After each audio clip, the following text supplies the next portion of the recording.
आज हम इस वीडियो में देखेंगे चर्चित हस्ती कर्पूरी ठाकुर को। कर्पूरी ठाकुर को 2024 में हमारा भारत रत्न दिया गया भारत सरकार के द्वारा। और एक इसमें ये खास बात है इस व्यक्तित्व की चर्चा करने का, क्योंकि ये अपने सार्वजनिक जीवन को लेकर ईमानदारी के लिए बहुत जाने जाते थे। यानी कि राजनीति में ईमानदारी के बहुत ही मतलब अच्छे हम कह सकते हैं उदाहरण है आज हमारे सामने।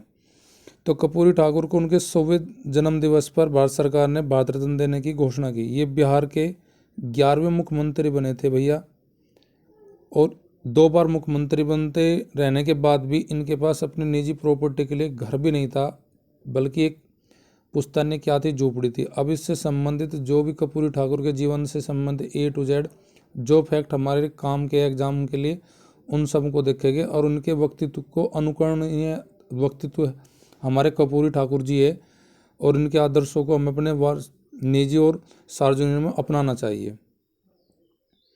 तो देखिए कर्पूरी ठाकुर जी का हम पढ़ते हैं कि इनका जन्म जो हुआ था वो हमारा बिहार स्टेट में हमारा हुआ था 1924 में, 24 जनवरी को हुआ था हमारा। इनकी जो डेथ हुई थी 17 फरवरी 1988 में हुई थी। ये हमारे क्या है, पॉलिटिशियन भी रहे हमारे, और 11वें मुख्यमंत्री थे बिहार राज्य के। और पहली बार जो मुख्यमंत्री बने थे 1970 में बने थे दिसंबर में, और जून 1971 तक ये रहे। फिर दोबारा जब मुख्यमंत्री बने और जून 1977 से अप्रैल 1979 तक ये रहे। और उन्हें जननायक के नाम से जाना जाता है, यानी कि फेमस नाम जो इनका है जननायक, यानी कि पीपल हीरो। इनको 26 जनवरी 2024 को भारत सरकार ने मरणोपरांत भारत रत्न देने का मतलब घोषणा की थी। कर्पूरी ठाकुर जी का जो जन्म हुआ था वो हमारा, इनके पिता जो थे गोकुल ठाकुर थे, माँ राम दुलारी देवी थी।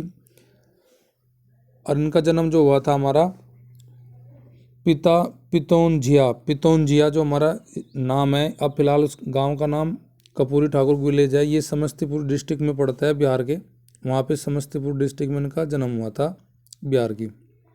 ये नाई कम्युनिटी से संबंधित रखते हैं।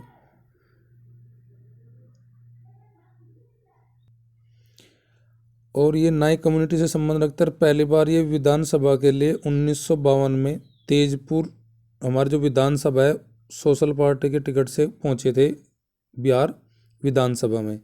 कर्पूरी ठाकुर जो थे वे हिंदी के बहुत पक्षधर थे।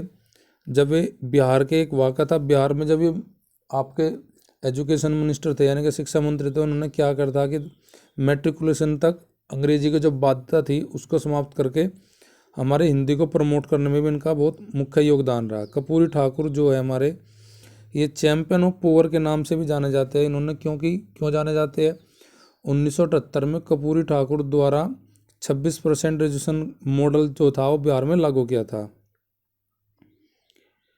कर्पूरी ठाकुर जो थे वो पार्टी से किस पार्टी से जुड़े हुए थे, वे सोशलिस्ट पार्टी से जुड़े हुए थे, भारतीय क्रांति दल से जुड़े हुए थे, जनता पार्टी जुड़े थे, लोक दल से जुड़े थे। यानी कि डिफरेंट टाइम में डिफरेंट पार्टी से इनका नाता रहा।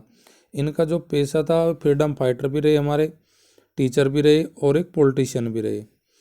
और इनके सम्मान में भारत सरकार ने अभी हाल ही में 100 रुपये का सिक्का जारी किया है भारत सरकार ने इनकी यादगिरी में।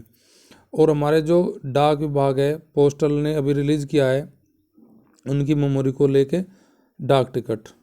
आपकी पहली स्लाइड में मैंने डाक टिकट दिखाया था, उनका डाक टिकट भी जारी किया है इनके नाम पर।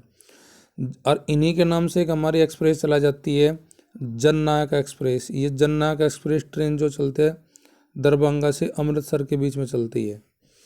कर्पूरी ठाकुर का जो म्यूजियम है, जननायक कर्पूरी ठाकुर हॉस्पिटल जो है वो समस्तीपुर और दरभंगा हमारे डिस्ट्रिक्ट में बिहार में। Publication of Karpoori Thakur, speech in legislative and democratic formation on Karpoori Thakur पे भी इनकी डॉक्यूमेंटेशन बनी हुई है। तो ये कर्पूरी ठाकुर से संबंध हमारे कुछ फैक्ट थे, इनका कहाँ जन्म हुआ, कहाँ भी, किस टाइम से किस टाइम, कब इनका मुख्यमंत्री कार्यकाल रहा। डिप्टी CM भी रही है बिहार के हमारे, एक बार डिप्टी CM, 2 बार हमारे मुख्यमंत्री और शिक्षा मंत्री भी रहे।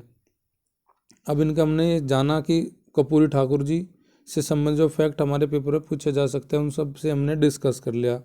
देखो कर्पूरी ठाकुर के बारे में आपको मैं बता देता हूँ कि ये इतने सादे और सरल इंसान थे कि इनकी सादगी की मिसाल आज अगर हम दे, जितने इनके बारे में हम शब्द कहे वो बहुत ही कम है इनके व्यक्तित्व को देखते हुए।